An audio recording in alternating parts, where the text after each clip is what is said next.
Assalamualaikum warahmatullahi wabarakatuh. Tangkal anu panjang umurna tapi seueur manfaatna nyaeta sapertoskeun tangkal kawung.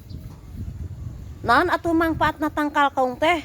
Ayeuna timulai daunna upami nu ngorana didamel naon? Didamel papir ngalinting tah hiji, terus deui nyerena diangge sasapu nya sapu lidi teh nya kitu nya tina tangkal kaung.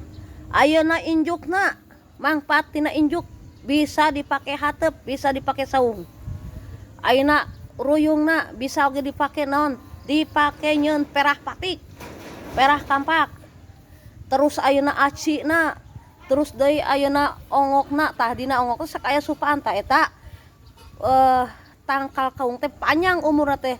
Tapi seueur pisan anu manfaatna, seueur pisan kaanggona kitu nya. Ayeuna carulukna bisa diarah, ayeuna langarina bisa bae dipake parabdoma, ayeuna lahangna kitu nya disadap, lahangna dipake gula tah eta teh tina tangkal kaung. Aya kasebutna geuning ari tangkal tina gula kaung teh aya kasebutna seungit nya.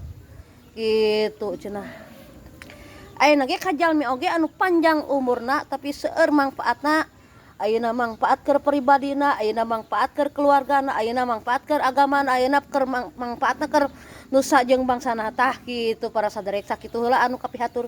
Assalamualaikum warahmatullahi wabarakatuh. Kitu cenah nya.